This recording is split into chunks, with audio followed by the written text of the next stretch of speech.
बेहतरीन कहानियाँ सुनने के लिए हमारे चैनल होप कीपर को सब्सक्राइब कीजिए और बेल का आइकन दबाइए। तो आइए चलते हैं कहानी की तरफ। ये कहानी बगदाद का एक ताजिर और उसके बेटे के बारे में है। एक दफ़ा का जिक्र है कि बगदाद में एक बहुत मशहूर और अमीर ताजिर हुआ करता था। उसका कारोबार सोने की तिजारत में था और वो बेपनाह दौलत का मालिक था।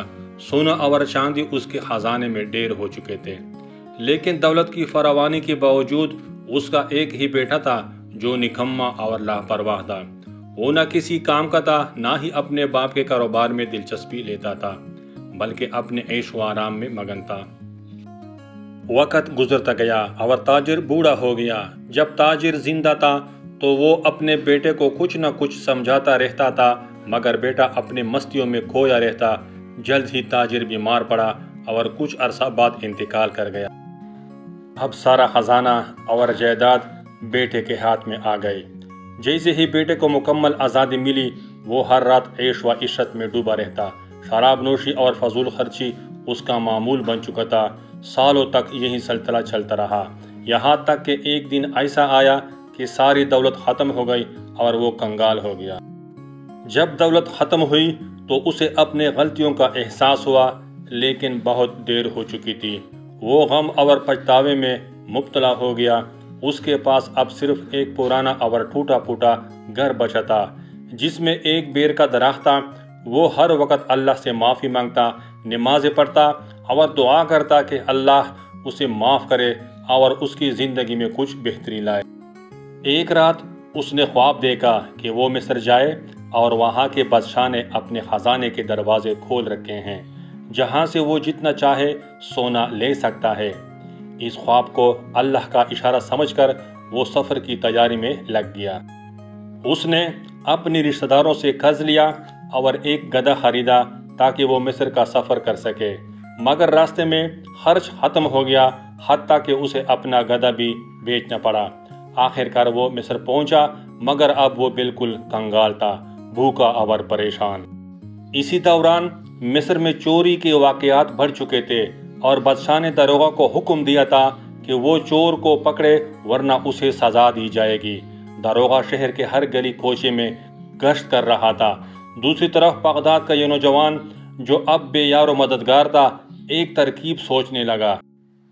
उसने सोचा कि वो मस्जिद के बाहर मुंह छुपाकर कुछ मांग लेगा ताकि कुछ खाने का बंदोबस्त हो सके।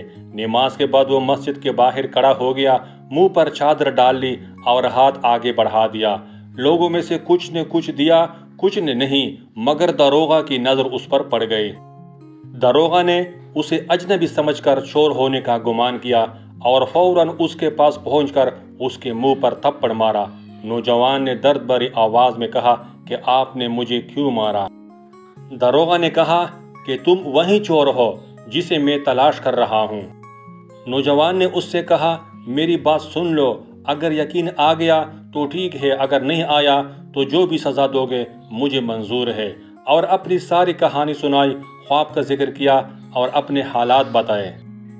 दरोगा हंस पड़ा और कहा, तुम चोर तो नहीं मगर बेवकूफ़ ज़रूर हो। मैं भी कई दिनों से ख्वाब देख रहा हूँ कि बगदाद में एक घर है जिसका दरवाज़ा टूटा हुआ है और वहाँ बेर का दरख्त है जिसके नीचे खजाना दफन है, लेकिन मैं तो वहाँ नहीं गया। तुमने एक ख्वाब देखा और मिस्र चले आए। नौजवान को फौरन समझ आ गई कि ये ख्वाब हकीकतन उसके घर का इशारा था। वो फौरन बगदाद वापस आया, अपने घर पहुंचा और बेर के दरख्त के नीचे खुदाई शुरू की। जितना खजाना उसके नसीब में था उसे मिल गया। उसके बाद उसने अपनी बाकी ज़िंदगी अय्याशी से तौबा करके मेहनत और आजिज़ी में गुजारी। इस कहानी का नतीजा ये है कि अल्लाह ताला इंसान को आजमाता है, लेकिन जो तौबा करता है और नसीहत हासिल करता है, अल्लाह उसकी मदद करता है। हमें अपनी दौलत को इख्तियार से खर्च करना चाहिए ताकि ज़रूरत के वक्त हम दूसरों के मोहताज ना हो। दोस्तों, इस कहानी से क्या सबक मिलता है? यही कि दौलत की कदर करें और उसे अक्लमंदी से खर्च करें। मिलते हैं अगली कहानी में, तब तक के लिए अल्लाह हाफिज़। चैनल को सब्सक्राइब करना ना भूलें।